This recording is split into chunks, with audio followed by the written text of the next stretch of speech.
Hello everyone, and today I'm going to share with you a really interesting product that I came across on producthunt.com. I have been secretly using it since the last few weeks for my development, and here's the feedback that I got from my team. So it's a really cool AI coding assistant called Cursor. I have been using Github Co-Pilot as my AI coding assistant since a while now, and I really love using Github Copilot. I think it saves me a lot of time and prevents me from doing a lot of redundant work. Now, what the team of Cursor says is that while they really love using GitHub Copilot as well, they think that GitHub Copilot has been trying to solve the wrong problem. What they mean by that is that while you are writing a new piece of code, the code has a lot of entropy and uncertainty associated with it. So it is very difficult for the AI coding assistant to predict what you might be trying to write next. So what Cursor focuses on instead is to make it more convenient for you to edit your code using AI. Now let me show you this with an example. Here we have a simple piece of Golang file which has an add function. It takes in two integer parameters and returns the sum of those values, and this is being called by the main function. Now let me edit this code by adding a third parameter to this function. Now as soon as I do that, Cursor suggests me that I need to change the logic of my core function. So I hit a tab, it completes that for me, and it even suggests me to change the line of code where I am calling this function. So Cursor is able to identify the other parts of the code which are changed due to a single change that you made in some other part of the code. Now let's compare Cursor versus GitHub Copilot based on my experience of using them over a month. Now first is that Cursor focuses on making the editing experience better and identifying the code changes corresponding to a single change that I made in the code, whereas GitHub focuses on auto-completing the line that I am currently working on. So it will give me, if I'm working on a single line, it will give me suggestions to complete that particular piece of line and not focus on the other parts of the code that might be affected. Second thing that I feel is that Cursor is a little better at understanding the context of your entire code base.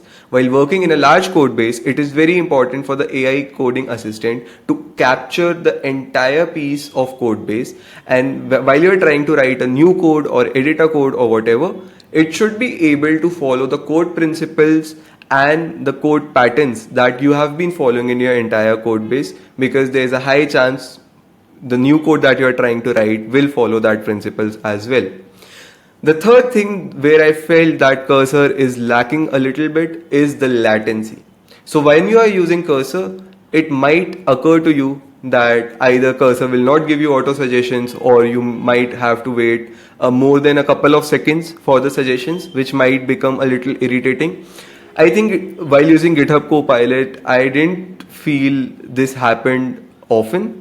So yeah, I think GitHub Copilot is better at when you're talking in terms of latency. However, the team of Cursor has been actively working towards it, and they even mention on their website that they are currently aiming to reduce the latency by half in the next couple of months. The fourth point, which might be a major one, is that Cursor is not available to be downloaded as a plugin or as an extension in your existing IDEs or your editors.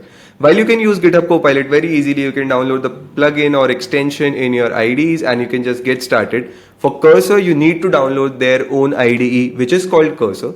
So when you will download it, you will see that it is actually a fork of the VS Code editor, and it looks pretty similar to it. And you can even import your VS Code settings, your themes, and all your extensions to the Cursor editor, so that it looks almost similar to your VS Code editor. But there are a very minor component differences which might be a problem. It's not a problem at all for me, so do look out for that. One thing that I felt while using Cursor was that while it focuses on making the editing experience better using AI, it still has a long way to go. So let's say if you're working on a file A and you're making some change to a function, and there are some corresponding changes which are introduced, but if they're present in a different file, let's say file B, so Cursor won't tell you to go to file B. You have to go to file B, and as soon as you open that file, then Cursor would be able to auto suggest you all the changes that need to be done. So even though Cursor has a long way to go, I really like the approach of their team and what problem they are trying to solve. I think it's a much better problem to solve as their team stays, and I totally agree with them. So here's the comparison between Cursor and GitHub Copilot, and I think for me, Cursor is the clear winner, and I have no plans of switching back to GitHub Copilot, and I feel that Cursor is only going to improve from here, and I think it has been saving me a lot of time and even more than GitHub Copilot used to.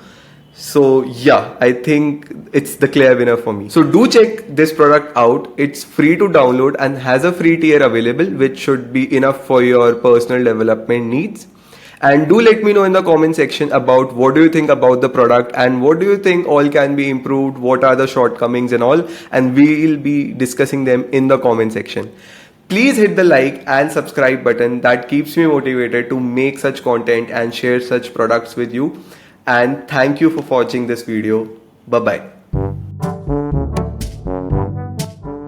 What we are going to do is we are going to add another variable here, and as soon as we do that, we'll see that it should give us some suggestions. And again, here is something that I don't like about Cursor, is that it can prove to be slow at times. Now let me just do it again, because obviously I tested it before making the video.